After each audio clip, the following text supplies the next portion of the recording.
السلام عليكم ومرحبا بكم معايا.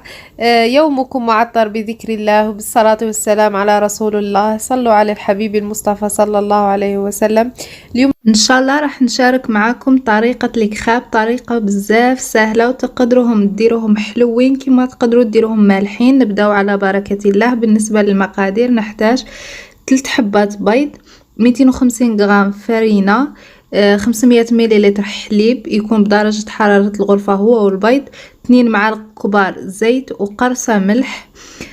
ونحتاجو الروبو تاعنا، نقدروا نخدموا بيدينا اكيد، الروبو يساعدنا باش يحل لنا هذوك التكتلات تاع الفرينه. اول حاجه نديروا البيض، نزيدوا الزيت ونضربوهم مليح مع بعضياتهم حتى اللي يتخلطوا لنا مليح مع قرصه ملح كما راه موضح في الفيديو. ها هما البيض نتاعي والزيت بعد اللي ضربتهم مليح وقرصه ملح. نزيد عليهم 500 مليلتر تاع حليب، يعني نص لتر حليب، ونزيدوا عليه 250 غرام فرينه ونضربوها مليح مليح مليح حتى اللي نتخلصوا جميع التكتلات نتاع الفرينه تاعنا.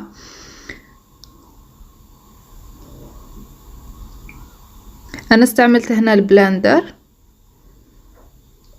نقدروا نستعملوا البراميكسر. هذا هو الخليط اللي تحصلنا عليه، هذا هو القوام نتاعه عن قرب. انا نسيت نمدها لكم مقادير مضبوطه.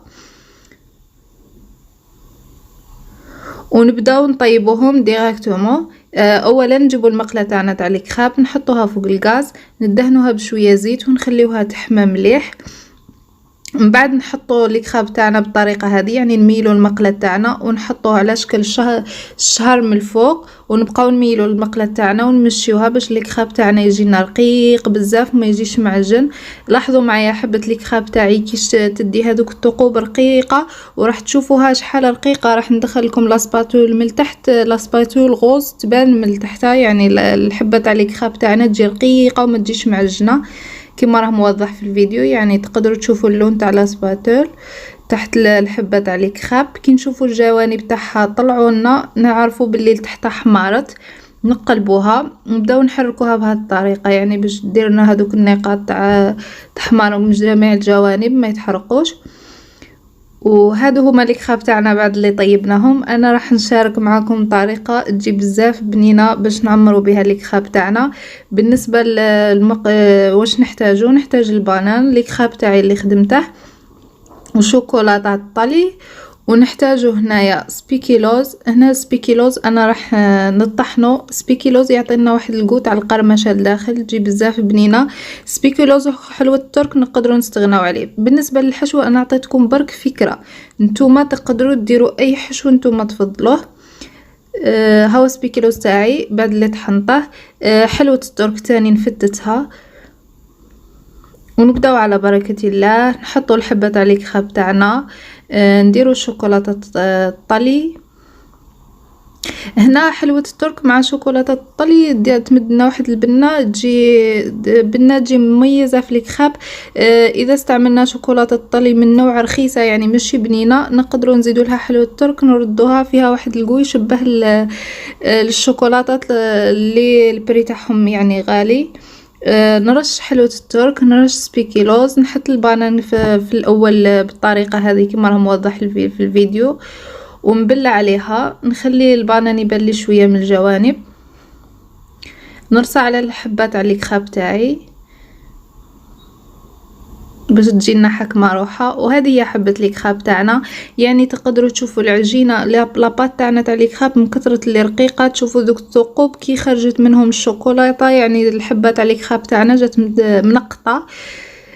صراحه هذه الطريقه تجي بزاف بنينه، تجي بزاف خفيفه، يعني قصدي في كلمه بزاف بنينه. زينتها بالطريقه هذه، رشيت عليها شوكولا، يعني برك شوكولاته الطلي درتها في ان ساشي وتقبتها ودرت خطوط. جهه رشيت عليها سبيكيلوز وجهه رشيت عليها حلوه الترك. وهذا هو الشكل النهائي تاع الكخاب تاعنا، حبه الكخاب تاعنا.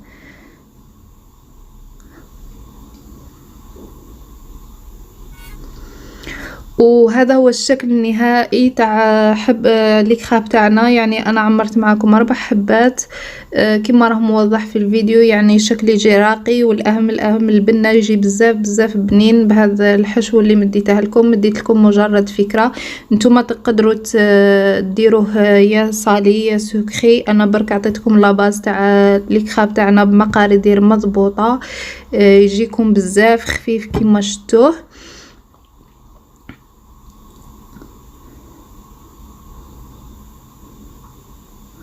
وهنا راح نقسم معكم ونقرب لكم باش تشوفوها عن قرب.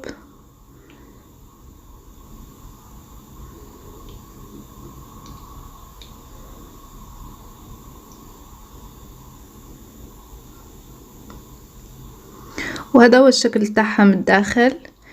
شتوها تجي رقيقه بزاف، صدقوني تجي بزاف بنينه هاد الطريقه. المهم انا حبيت نشارك معكم الطريقه تاع لاباز تاع الكخاب، مديتها لكم مقادير مضبوطه. نتمنى ان شاء الله تجربوها وتنجحوا فيها، ونشكركم على حسن المتابعه، ونلتقوا في فيديو اخر، والسلام عليكم ورحمه الله.